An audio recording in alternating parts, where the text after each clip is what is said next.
আজ আমরা এমন একজন নবীর ঘটনা শুনব যিনি পৃথিবীর সকল পঙ্কিরাজ ঘোড়ার ডানা কেটে দিয়েছিলেন।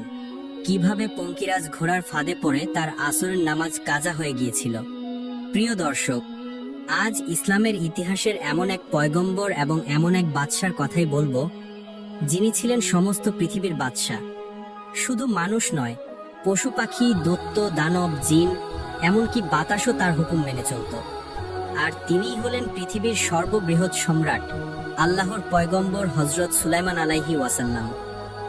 একদিন হযরত সুলাইমান আলাইহি ওয়াসাল্লাম তার রাজ সিংহাসনে বসেছিলেন। এমন সময় রানী বিলকিস সেখানে হাজির হলেন এবং অত্যন্ত আদবের সুরে বললেন, হে আল্লাহর নবী হযরত সুলাইমান আলাইহি ওয়াসাল্লাম, আপনি তো প্রায়ই আপনার সিংহাসনে বসে এই পৃথিবীর এক প্রান্ত থেকে অন্য প্রান্তে ভ্রমণ করেন। আপনি যদি আমাকে এই উড়ন্ত সিংহাসনে আরোহণ করিয়ে এই বিশ্বের বিভিন্ন স্থান এবং আল্লাহ পাকের বিচিত্র সৃষ্টি দেখার সুযোগ করে দিতেন, তাহলে আমার জীবন ধন্য হতো। রানী বিলকিসের এই কথা শুনে হযরত সুলাইমান আলাইহি ওয়াসাল্লাম কিছুক্ষণ চুপ থাকার পরে বললেন, আল্লাহ চাইলে নিশ্চয়ই আপনার এই আশা পূর্ণ হবে। অতঃপর তারা উড়ন্ত সিংহাসনে আরোহণ করলেন। অতঃপর হযরত সুলাইমান আলাইহি ওয়াসাল্লাম বাতাসকে বললেন, হে বাতাস, যেখানে আল্লাহ তাআলার সৃষ্টির সবচেয়ে অপরূপ সৌন্দর্য স্থান রয়েছে, আমাদেরকে সেখানে নিয়ে চলো। হযরত সুলাইমান আলাইহি ওয়াসাল্লামের এই কথা বলার সাথে সাথে বাতাস ওই উড়ন্ত সিংহাসনকে নিয়ে উঠতে লাগলো। আর এভাবেই উঠতে উঠতে তারা 7 সমুদ্র পার হয়ে গেল। কিছুক্ষণ পর তারা দেখতে পেল সমুদ্রের মাঝে একটি অপরূপ সৌন্দর্য দ্বীপ রয়েছে। হযরত সুলাইমান আলাইহি ওয়াসাল্লাম হুকুম দিলেন, হে বাতাস, এই দ্বীপে আমাদেরকে নামিয়ে দাও। হযরত সুলাইমান আলাইহি ওয়াসাল্লামের হুকুম পাওয়া মাত্র বাতাস তাদেরকে সেখানে নামিয়ে দিল। হযরত সুলাইমান আলাইহি ওয়াসাল্লাম ও রানী বিলকিস সেই দ্বীপের সৌন্দর্যময় দৃশ্য উপভোগ করছেন। রানী বিলকিস দেখলেন সেখানে সুন্দর সুন্দর পাখি, নাম না জানা কত প্রাণী অপরূপ সৌন্দর্যময় সমুদ্রের মাঝ ঘুরে বেড়াচ্ছে। এটা দেখে রানী বিলকিস বলল, হে আমার প্রতিপালক, হে আমার আল্লাহ, কত সুন্দর তোমার সৃষ্টি, এই পৃথিবীর না জানি কত সুন্দর তুমি। রানী বিলকিসের এই কথা বলা শেষ হতে না হতেই হযরত সুলাইমান আলাইহি ওয়াসাল্লাম গভীরভাবে লক্ষ্য করে দেখলেন যে তাদের মাথার উপর দিয়ে কতগুলো ডানাওয়ালা ঘোড়া দ্রুত গতিতে উড়ে যাচ্ছে। তাদের অপরূপ সৌন্দর্য, সুন্দর আকৃতি দেখে হযরত সুলাইমান আলাইহি ওয়াসাল্লামের খুব ভালো লেগে গেল। তাই ওই ঘোড়াগুলোকে দেখার জন্য তিনি এক দৃষ্টিতে তাকিয়ে রইলেন। কিন্তু তাদের দিকে তাকাতে না তাকাতেই খুব দ্রুত গতিতে সেই পঙ্কিরাজ ঘোড়াগুলো তাদের চোখের আড়াল হয়ে গেল। অবশেষে তিনি ব্যর্থ হয়ে রানী বিলকিসের নিকট ফিরে আসলেন। অতঃপর রানী বিলকিস ও হযরত সুলাইমান আলাইহি ওয়াসাল্লাম উড়ন্ত সিংহাসন নিয়ে পুনরায় রাজদরবারের দিকে রওনা করলেন। অনেক পথ চলতে চলতে তারা দরবারে এসে পৌঁছালেন। পরের দিন হযরত সুলাইমান আলাইহি ওয়াসাল্লাম রাজদরবারের বিশিষ্ট জ্ঞানীগুণী ব্যক্তিদের নিয়ে আলোচনা করছিলেন। তখন সুলাইমান আলাইহি ওয়াসাল্লাম বললেন, আপনারা কেউ কি বলতে পারবেন অপরূপ সৌন্দর্যময় ডানাওয়ালা ঘোড়া যারা আকাশে দ্রুত গতিতে উড়ে যায় তাদের কোথায় পাওয়া যাবে? তখন সেখানে উপস্থিত থাকা একজন সেনা বলল, হুজুর, এমন ঘোড়া চোখে দেখা তো দূরের কথা, আমরা কখনো তার নাম পর্যন্ত শুনিনি। তবে হ্যাঁ, জিনেদের বাদশা হয়তো এই খবরটা বলতে পারবে। তখন সুলাইমান আলাইহিস সালাম বললেন, যাও, জিনেদের বাদশাকে এখানে ডেকে আনো। বাদশাহ সুলাইমান আলাইহিস সালামের আদেশে কয়েকজন সৈন্য জিনেদের বাদশাকে খুঁজতে লাগলো। জিনেদের দেখা যায় না, তাই তারা একটা নির্দিষ্ট স্থানে গিয়ে অদৃশ্যমান অবস্থায় বলল, হে জিনের বাদশা, হযরত সুলাইমান আলাইহিস সালাম আপনাকে এখনই তার দরবারে হাজির হতে বলেছে। এই কথা বলে তারা সেখান থেকে চলে আসলো। সাথে সাথে জিনের বাদশা বাইরে বেরিয়ে আসলো এবং রাজ দরবারের দিকে যেতে লাগলো। হঠাৎ জিনের বাদশা রাজ দরবারে এসে পৌঁছালো এবং হযরত সুলাইমান আলাইহিস সালামকে বলতে লাগলো, হুজুর, আপনার আদেশ পালনে আমি একান্ত কর্তব্যপরায়ণ, আমাকে ডেকেছেন কেন? তখন হযরত সুলাইমান আলাইহিস সালাম বললেন, এখান থেকে কিছুটা দূরে সমুদ্রের মাঝে একটি দ্বীপ রয়েছে এবং সেখানে ডানাওয়ালা ঘোড়া উড়ে যাচ্ছে, তাদের মধ্য থেকে কতগুলো ঘোড়াকে ধরে আনো। এই কথা শোনা মাত্রই জিনের বাদশা অত্যন্ত চিন্তিত ও হতভম্ব হয়ে দাঁড়িয়ে রইল। তখন সুলাইমান আলাইহিস সালাম বললেন, কি ব্যাপার, তুমি কিছু বলছো না কেন? তুমি শীঘ্রই আমার এই আদেশ পালন করো। তখন জিনের বাদশা বলল, হুজুর, আমাকে অন্য কোনো আদেশ করুন, তা আমি পালন করব, কিন্তু দয়া করে এই আদেশ প্রত্যাহার করে নিন, আমাকে ক্ষমা করে দিন, এই আদেশ পালন করার ক্ষমতা আমাদের নেই। তখন পাশে থাকা একজন সৈন্য দমক দিয়ে বলল, কি বলছো? সুলাইমান আলাইহিস সালামের আদেশ তুমি পালন করতে পারবে না? তখন জিনের বাদশা বলল, হুজুর, ওই ঘোড়াগুলোর গতি এত দ্রুত যে তাদের কাছে পৌঁছাতে না পৌঁছাতেই তারা শূন্যে উড়ে যাবে, তাদের কাছে পৌঁছাতে পারবো না আমরা। তবে চন্দন নামক একজন জিন আছে, যে আপনার ভয়ে সমুদ্রের গভীরে বসবাস করে, সে হয়তো এই কাজটা করতে পারবে। তখন সুলাইমান আলাইহিস সালাম বললেন, যাও, তাকে সঙ্গে নিয়ে ওই ঘোড়াগুলিকে ধরে নিয়ে আসো। অতঃপর জিনের বাচ্চা তার কয়েকজন সঙ্গীকে নিয়ে সমুদ্রের কিনারায় হাজির হলো এবং উচ্চস্বরে বলতে লাগলো, হে চন্দন জিন, তাড়াতাড়ি বাইরে আসো। কিন্তু কোনো উত্তর আসলো না। তখন জিনের বাচ্চা চালাকি করে বলল, হে চন্দন, তোমার জন্য একটি সুসংবাদ রয়েছে। তুমি কি এখনো লুকিয়ে আছো? হযরত সুলাইমান আলাইহিস সালাম মৃত্যুবরণ করেছে। এই কথা শোনা মাত্রই সমুদ্রের নিচ থেকে চন্দন জিন আনন্দে আত্মহারা হয়ে উঠল। সে খুব আনন্দ করতে করতে তার কয়েকজন সঙ্গী সাথী সহ সমুদ্রের নিচ থেকে উপরে উঠে আসলো। যখন তারা জিনের বাচ্চার কাছে আসলো, তখন জিনের বাচ্চা বলল, হে চন্দন, এখন আর লুকিয়ে থাকার দিন নেই। হযরত সুলাইমান আলাইহিস সালাম এই পৃথিবীতে আর রাজত্ব করতে পারবে না। এখন এই পৃথিবীর রাজত্ব আমাদের হাতে চলে আসবে, তাই দেরি না করে তাড়াতাড়ি চলো। অতঃপর যেতে যেতে তারা বেশ কিছু পথ অতিক্রম করলো। যখন তারা রাস্তার মধ্যবর্তী স্থানে উপস্থিত হলো, তখন জিনের বাচ্চা তাদেরকে বন্দী করলো এবং কিছুক্ষণের মধ্যেই রাজ দরবারে নিয়ে হাজির হলো। হযরত সুলাইমান আলাইহিস সালামকে দেখা মাত্রই চন্দন জিন ভয়ে থরথর করে কাঁপতে লাগলো, কেননা সে ইতিপূর্বে অনেক ভুল করেছিল। অতঃপর চন্দন জিন কাকুতি মিনতি করে বলল, হুজুর, আপনার ভয়ে আমি এতদিন সমুদ্রের নিচেই লুকিয়েছিলাম। এই অধম আপনার কাছে পরম অপরাধী। আমি জানি ইতিপূর্বে আমি যে অপরাধ করেছি তার শাস্তি মৃত্যুদণ্ড, তবু আপনার কাছে ক্ষমা চাইছি। দয়া করে আমার প্রাণ ভিক্ষা দিন। এখন থেকে আমি আর কখনোই আপনার অবাধ্য হব না। তখন সুলাইমান আলাইহিস সালাম রাগান্বিত হয়ে বললেন, হে চন্দন, আমি তোমার অপরাধ ক্ষমা করতে পারি যদি তুমি আমার একটি কাজ করে দাও। তখন চন্দন জিন বলল, হুজুর, বলুন, আপনার জন্য আমি কি করতে পারি?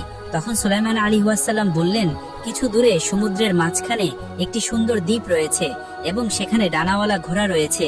তাদের মধ্য থেকে কয়েকটি ঘোড়া আমার জন্য ধরে নিয়ে আসো। এটা শুনে চন্দন জিন অবাক হয়ে গেল। সে কিছুই বলল না। হযরত সুলাইমান আলাইহিস সালামের এই নির্দেশ পেয়ে সমস্ত জিনের দল সমুদ্রের মাঝে সেই দ্বীপে যেতে লাগলো। অতঃপর সেই দ্বীপে এসে চন্দন জিন বলল, আপনারা সবাই জানেন এই ঘোড়াগুলোর গতি এত দ্রুত যে তাদের পাকড়াও করা আমাদের পক্ষে সম্ভব নয়। তবে এই ঘোড়াগুলো ধরে নিয়ে যাবার জন্য আমাদেরকে একটা কৌশল অবলম্বন করতে হবে। এই ঘোড়াগুলো যখন উড়তে উড়তে ক্লান্ত হয়ে যায়, তখন এর পাশের একটি স্থানে পানি খেতে আসে। যদি আমরা ওই স্থানে শরাব মিশিয়ে রাখি, তাহলে তারা শরাব খেয়ে নেশাগ্রস্ত হয়ে পড়বে, আর তখনই আমরা তাদের রশি দিয়ে বেঁধে ফেলবো। এই বুদ্ধি শুনে সবারই ভালো লাগলো। তাই তারা দেরি না করে সেই স্থানে গিয়ে হাজির হলো এবং সেখানে ওই পানির সাথে শরাব মিশিয়ে যে যার মতো লুকিয়ে পড়লো। কিছুক্ষণ পর কতগুলো অপরূপ সৌন্দর্যময় ডানাওয়ালা ঘোড়া উড়তে উড়তে ওই পানির কাছে এসে পানি পান করলো এবং সাথে সাথে তারা নেশাগ্রস্ত হয়ে পড়লো। তারা এমন ভাবে নেশাগ্রস্ত হয়ে পড়লো যে তারা আর উঠতে পারছিল না, আর তখনই তারা ঘোড়াগুলিকে রশি দিয়ে বেঁধে ফেললো। অতঃপর তারা সবাই ঘোড়াগুলিকে নিয়ে হযরত সুলাইমান আলাইহিস সালামের নিকট হাজির হলো। ঘোড়াগুলি এত অপরূপ সুন্দর ছিল যে হযরত সুলাইমান আলাইহিস সালাম তাদের দিক থেকে চোখ ফেরাতে পারলেন না। তিনি এক দৃষ্টিতে দেখতে লাগলেন ঘোড়াগুলি। দেখতে দেখতে হযরত সুলাইমান আলাইহিস সালাম নিজের কর্তব্য ভুলে গেলেন। তখন আসরের নামাজের শেষ সময় ছিল। সূর্য প্রায় অস্ত যাওয়ার মতো সময় হয়ে গিয়েছিল। ঘোড়াগুলোর সৌন্দর্য দেখার কারণে তার আর আসরের নামাজ আদায় করা হলো না। হঠাৎ সুলাইমান আলাইহিস সালামের মনে পড়ে গেল নামাজের কথা। তখন তিনি চমকে উঠলেন এবং নামাজের জন্য রাজদরবারের ভিতরে যেতে লাগলেন। এর সাথে সাথে আল্লাহর দরবারে তওবা করলেন এবং বললেন, হে আল্লাহ, হে আমার প্রতিপালক, আমি না বুঝে এই সৌন্দর্যের মোহে আবদ্ধ হয়ে তোমার ইবাদত করতে ভুলে গিয়েছি।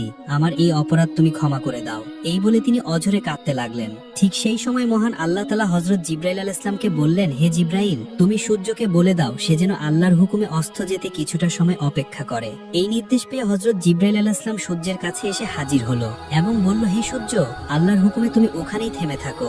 আল্লাহর পয়গম্বর হযরত সুলাইমান আলাইহিস সালামের নামাজ শেষ না হওয়া পর্যন্ত তুমি অস্তমিত হইও না। তাফসীরকারক আরো উল্লেখ করেছেন, সেই দিন সূর্য যথাসময়ে অস্ত গমন করতে সক্ষম হয়নি। এদিকে হযরত সুলাইমান আলাইহিস সালাম খুব দ্রুত তাড়াতাড়ি আসরের নামাজ শেষ করলেন, আর সাথে সাথে সূর্য অস্তমিত হলো। তখন হযরত সুলাইমান আলাইহিস সালাম মনের দুঃখ মনে নিয়ে অঝরে কান্না করে আল্লাহর দরবারে দোয়া করে বললেন, ওগো আমার আল্লাহ, তুমি দয়ালু।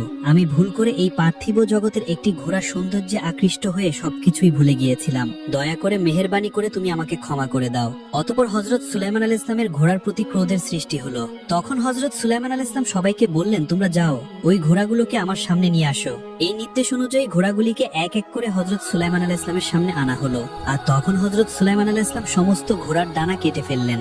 আর তখন গায়েব হতে আওয়াজ আসলো, হে সুলাইমান, তুমি প্রমাণ করেছো যে পৃথিবীর সবকিছুই সামান্য, আর আল্লাহর প্রতি ভালোবাসা তোমার কাছে সর্বোচ্চ। অতঃপর বেশ কিছুদিন পর হযরত সুলাইমান আলাইহিস সালাম তার উড়ন্ত সিংহাসন নিয়ে একাকী কোনো এক স্থানে ভ্রমণ করছিলেন। মাঝপথে তিনি দেখলেন একজন জিন খুবই চিন্তিত এবং ভীত হয়ে তার সামনে দাঁড়িয়ে আছে। তখন তিনি বললেন, কি ব্যাপার, তোমাকে এত ভীত দেখাচ্ছে কেন? তখন ওই জিনটি বলল, হে আল্লাহর পয়গম্বর হযরত সুলাইমান আলাইহিস সালাম, বাবেলের কাছে এক জিনের গোষ্ঠী সাধারণ মানুষের উপর জুলুম করে এবং তাদেরকে অত্যাচার করে। শুধু তাই নয়, ওই জিনেদের দল জাদুবিদ্যা করে মানুষের মাঝে ফিতনা ফাসাদ সৃষ্টি করছে। তাদের দ্বারা মানুষের ঈমান ধ্বংস হচ্ছে এবং মানুষ সিরাতে মুস্তাকিমের পথ থেকে সরে যাচ্ছে। হুজুর, আপনি এর বিচার করুন, আপনি খুব দ্রুতই একটি ব্যবস্থা নিন। এই কথাটি শোনা মাত্রই হযরত সুলাইমান আলাইহিস সালাম আর দেরি করলেন না, সাথে সাথে তার উড়ন্ত সিংহাসনকে নিয়ে বাবেলের পথে রওনা করলেন। এক মুহূর্তের মধ্যে হযরত সুলাইমান আলাইহিস সালাম জিনাদের ওই আস্থানে পৌঁছে গেলেন। তখন হযরত সুলাইমান আলাইহিস সালাম বললেন, হে অহংকারী জিন জাতি, আল্লাহকে ভয় করো, আল্লাহর পথে ফিরে এসো। তারা জানতো না আল্লাহ তাআলা হযরত সুলাইমান আলাইহিস সালামকে কত ক্ষমতা দিয়েছিলেন। তাই সেখানে থাকা জিনেদের সর্দার বলল, আমরা কাউকে ভয় করি না, আর আমরা কারো কথাই চলি না। সকল জিনের দল অহংকারের সাথে চিৎকার করে বলতে লাগলো, কে তুমি? আমরা তোমাকে চিনি না। সত্যি যদি তোমার ক্ষমতা থাকে তবে আমাদেরকে হারিয়ে দেখাও, আমাদের বন্দী করো। হযরত সুলাইমান যখন জিনেদের এই কথা শুনতে পেলেন, তখন হযরত সুলাইমান আলাইহিস সালাম একবার তার অলৌকিক ক্ষমতার নিদর্শন দেখিয়ে দিলেন। সুলাইমান আলাইহিস সালাম তাদের দিকে রাগান্বিত হয়ে তাকাতেই প্রবল বেগে ঝড় শুরু হলো। চারিদিকে মেঘের গর্জন শুরু করলো। মাটি ফেটে বড় বড় লোহার শিকল বের হতে লাগলো এবং এক একটি জিনকে সাথে সাথেই বেঁধে ফেললো। তারা এক ইঞ্চিও নড়তে পারছিল না। এটা দেখে সমস্ত জিনেদের দল হযরত সুলাইমান আলাইহিস সালামের পায়ে লুটিয়ে পড়লো এবং বলল, আপনি কে? আমাদের ক্ষমা করে দিন। তখন তিনি বললেন, আমি দাউদ পুত্র এবং আল্লাহর পয়গম্বর হযরত সুলাইমান আলাইহিস সালাম। আল্লাহ আমাকে এই বিশ্বের বাদশা বানিয়েছেন। হে জিনেদের দল, খবরদার, সাবধান হয়ে যাও। এই জমিনে ফাসাদ সৃষ্টি করো না, নয়তো আল্লাহর আযাবে তোমরা ধ্বংস হয়ে যাবে। অতঃপর সমস্ত জিনেরা এক আল্লাহর উপর ঈমান আনলো এবং সুলাইমান আলাইহি ওয়াসাল্লামকে নবী হিসেবে মেনে নিল। আর তারা ওয়াদা করলো, যতদিন তারা এই পৃথিবীতে থাকবে ততদিন তারা আর কখনো ফিতনা ফাসাদ সৃষ্টি করবে না এবং মানুষকে অত্যাচার করবে না। আর এভাবে পৃথিবীতে সকল জিনেরা হযরত সুলাইমান আলাইহি ওয়াসাল্লামের সমস্ত হুকুম মেনে চলত। মানুষ ছাড়াও জিনেরা হযরত সুলাইমান আলাইহি ওয়াসাল্লামের রাজ দরবারে যাওয়া আসা করত। একদিন হযরত সুলাইমান আলাইহি ওয়াসাল্লাম সমস্ত মানুষ ও জিনদের দ্বীনের তালিম দিচ্ছিলেন এবং তাকদীর সম্পর্কে আলোচনা করছিলেন। তাদের মধ্যে উপস্থিত ছিল সেই সময়ের সবচেয়ে শক্তিশালী এক জিন। সে হঠাৎ বলে উঠল, হুজুর, আমার মনে হয় তাকদীর যদি খারাপ থাকে তাহলে আমরা তা পরিবর্তন করতে পারি। তখন হযরত সুলাইমান আলাইহি ওয়াসাল্লাম বললেন, তকদীর পূর্ব থেকেই আল্লাহ নির্ধারিত করে রেখেছেন। তখন সেই জিনটি বলল, না হুজুর, এটা আমি পরিবর্তন করতে পারবো, আমাকে কিছু বছর সময় দিন, আমি এই কাজ সম্পূর্ণ করে দেখাবো। সেই জিনটি এই বলে হযরত সুলাইমান আলাইহি ওয়াসাল্লামের সাথে তর্ক করতে লাগলো। তখন হযরত সুলাইমান আলাইহি ওয়াসাল্লাম তাকে এই কাজ সম্পূর্ণ করতে কিছু বছর সময় দিলেন। একদিন সেই জিনটি একা একা চিন্তা করছিল এই কাজটি সে কিভাবে করবে। এই চিন্তা করতে করতে সেই জিনটি উড়ে যাচ্ছিল।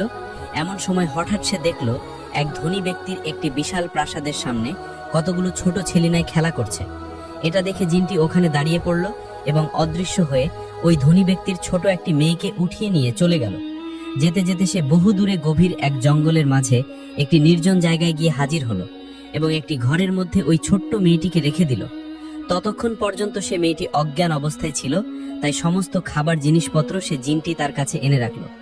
কিছুক্ষণ পর ওই ছোট্ট মেয়েটির জ্ঞান ফিরে আসলো এবং সে কান্না করতে লাগলো। এসে দেখে জিনটি একটি দরবেশের রূপ ধারণ করে তার কাছে এসে বলল, তুমি কোনো চিন্তা করো না, তোমার কিছুই হবে না, কিছুদিনের মধ্যেই সবকিছু ঠিক হয়ে যাবে। এখন এগুলি খেয়ে নাও এবং বিশ্রাম করো। এদিকে ওই ছোট্ট মেয়েটি কিছু বুঝতে পারছিল না আসলে সে কোথায় এসেছে আর এই লোকটি বা কে। মেয়েটি ছিল বুদ্ধিমান, তাই সে সময়ের সাথে সাথে সবকিছু মানিয়ে নিল। একদিন ওই ছোট্ট মেয়েটি জিনটিকে বলল, আপনি আমার জন্য কিছু প্রয়োজনীয় জিনিসপত্র আনতে পারবেন? জিনটি বলল, নিশ্চয়ই পারবো, তুমি এই ঘরের মধ্যেই থাকো, আমি কিছুক্ষণের মধ্যেই ফিরে আসব। এই কথা বলার পর সে যখন ঘরের বাইরে চলে গেল, তখন মেয়েটি দেখলো ওই লোকটি অদৃশ্য হয়ে যাচ্ছে। এটা দেখে মেয়েটি মনে মনে ভাবলো, আর যাই হোক, এই ব্যক্তি নিশ্চয়ই মানুষ হতে পারে না। তখন তার মনে আরো প্রশ্নের উদয় হলো এবং ভয়ে ভয়ে একা বাড়ির বাইরে জঙ্গলের দিকে তাকিয়ে রইল। আর এভাবেই বেশ কিছু বছর অতিবাহিত হয়ে গেল। এখন মেয়েটি যুবতী বয়সে পরিণত হয়ে গেছে। এদিকে ওই জিন মনে মনে ভাবতে লাগলো ওই মেয়েটি এখন বড় হয়ে গেছে। হযরত সুলেমান আলাইহি ওয়াসাল্লামের কাছে যে তর্ক করেছিলাম সেটা জিতে আমি দেখিয়ে দেব। একদিন রাতে প্রবল বেগে ঝড় বৃষ্টি শুরু হলো। মেয়েটি একা একা ঘরের মধ্যে ভয়ে ভয়ে আতঙ্ক হয়ে আছে। এমন সময় হঠাৎ করে ঘরের বাইরে থেকে দুইজন ব্যক্তি বলল, বাড়িতে কি কেউ আছেন? দয়া করে আমাদেরকে একটু আশ্রয় দিন। এই নির্জন জঙ্গলে বহু বছর পরে এমন ঝড় বৃষ্টির রাতে অচেনা কোনো মানুষের আওয়াজ এসে চমকে উঠল। তখন মেয়েটি বলল, আপনারা কারা? তখন ওই দুই লোকটি বলল, আমরা মুসাফির, আমরা বিপদে পড়েছি। ঝড় বৃষ্টি থামলে কাল সকলেই আমরা রওনা দেব, আমাদেরকে একটু আশ্রয় দিন। তখন ওই মেয়েটি তাদের ঘরের মধ্যে আশ্রয় দিল। তাছাড়া মেয়েটি দেখলো যে তাদের মধ্যে একজন গরিব অসহায় আর একজন বিশাল ধনী ব্যক্তি মনে হচ্ছে। তখন আর মেয়েটি তাদের কিছু বলল না। কোনোভাবে রাত অতিবাহিত হয়ে গেল। পরের দিন সকালবেলা তারা ওই মেয়েটিকে জিজ্ঞাসা করলো, তুমি কে আর এখানে কিভাবে এসেছো? নির্জন এই জঙ্গলের মাঝে তুমি একা একা কি করছো? তখন মেয়েটি বলল, আমি একটি জিনের হাতে বন্দী আছি। বহু বছর আগে শিশু বয়সে সে আমাকে তুলে নিয়ে এসেছিল। এর বেশি আমি আর কিছুই জানি না। দয়া করে আপনারা চলে যান, কেননা কিছুক্ষণের মধ্যেই হয়তো জিন এসে পড়বে, তখন আপনাদের ক্ষতি হবে।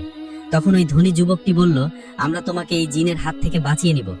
যুবতী মেয়েটি বলল, আপনারা এই জিনের সাথে মোকাবেলা করতে পারবেন না, দয়া করে আপনারা চলে যান।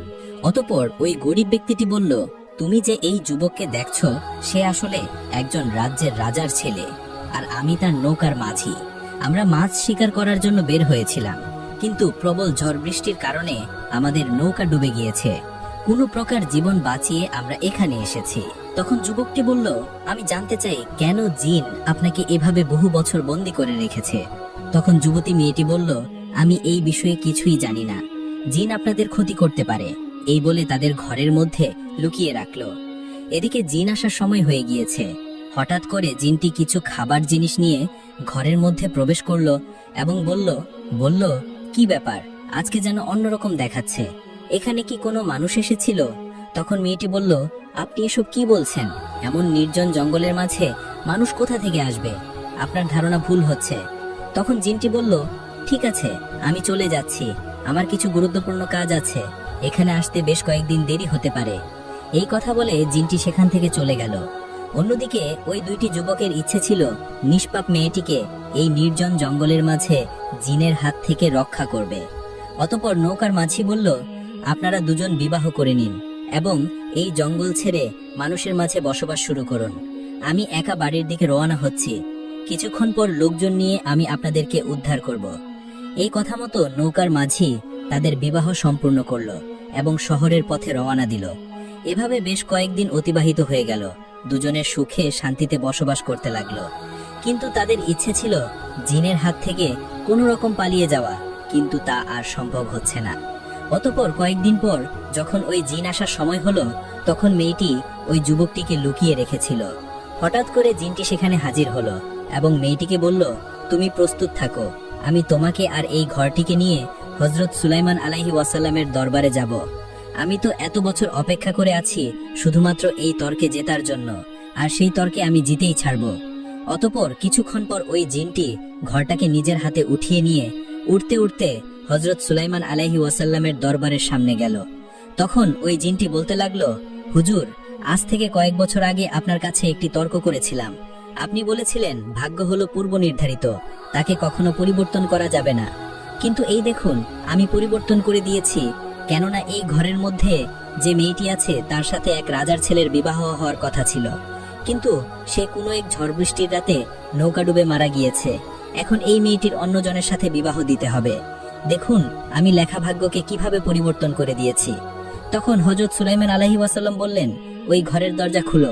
একজন সৈন্য ওই ঘরের দরজা খুলল, আর ঘরের মধ্যে থেকে মেয়েটি একা না, মেয়েটির সাথে তার স্বামী বাইরে বেরিয়ে আসলো।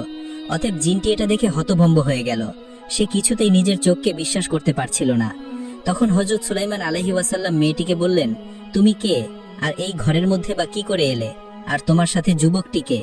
তখন মেয়েটি তার সমস্ত কথা হযরত সুলাইমান আলাইহি ওয়াসাল্লামের নিকট খুলে বলল। তখন হযরত সুলাইমান আলাইহি ওয়াসাল্লাম সেই জিনটির মৃত্যুদণ্ডের আদেশ দিলেন। প্রিয় দর্শক, একটি ছোট ঘটনা কত বড় সত্য সামনে আনতে পারে, তাই না? আল্লাহ যেন আমাদের অন্তর খোলার তৌফিক দেন। ভিডিওটি ভালো লেগে থাকলে লাইক করুন, শেয়ার করুন এবং চ্যানেলটি সাবস্ক্রাইব করুন। আল্লাহ হাফেজ।